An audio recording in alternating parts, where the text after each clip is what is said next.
Alright, since people seem to love the videos where I'm losing, been having some more bad stretches, and I jotted down a few stats. So this was, I'm going to be reading it off my phone, but this was a 4-day stretch a week and a half ago or so.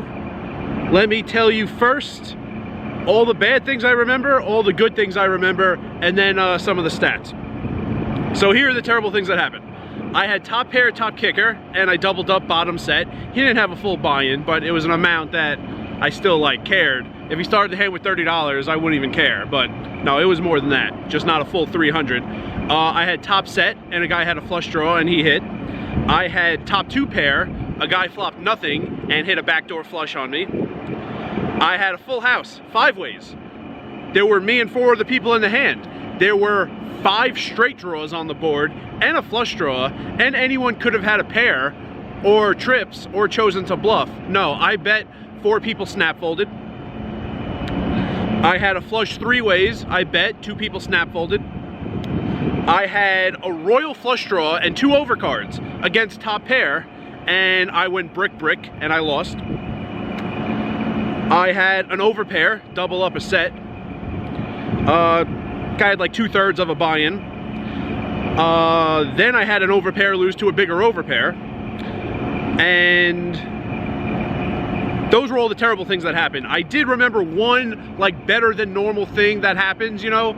You raise, you see bet, you take down the pot. Okay, that happens a lot. It's nothing extraordinary, and you know, it doesn't make you rich. Things like that have happened. The one beyond normal good thing that happened, I did have 2 overcards and a flush draw. I raised pre, I bet the flop, I barreled the turn. I was all in with the guy on the turn. He started the hand with half a buy-in, and I never saw his cards. I guess I was behind, but I guess probably all my outs were live. Maybe 3 of the overs, not all 6. I don't know what his cards were, but he probably had some kind of middle pair. I hit a flush on the river. So that was the one kind of I don't know, thing that I don't quite expect to happen every day.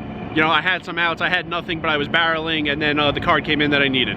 So that was about one good thing that happened. 1, 2, 3, 4, 5, 6, 8 pretty terrible things that happened. And now let me check, I jotted down some stats on that stretch. So that was a 4-day stretch. I still managed to play 29.46 hours as a decimal, which is 7.37 hours per day. Still solid volume, and 0.37 is 22? 7 hours, 22 minutes per day, if you want to think of it in terms of hours and minutes, not decimals. Still solid, and I only managed to lose $110 in that stretch. So I was on the brink of even, up small, a couple of hands, 3 hands, you know, 3 hands go differently, and it's actually a pretty nice 4-day stretch. So managed to battle through all that and keep the severity fairly low. But yeah, I had that real terrible stretch I mentioned in that video, link at the top if you missed it, and then things were okay, and then that 4-day stretch was pretty annoying. Not a huge amount into the negative, not a very severe number, but it was very annoying, all those things that happened. And remember, rice is a spoon food.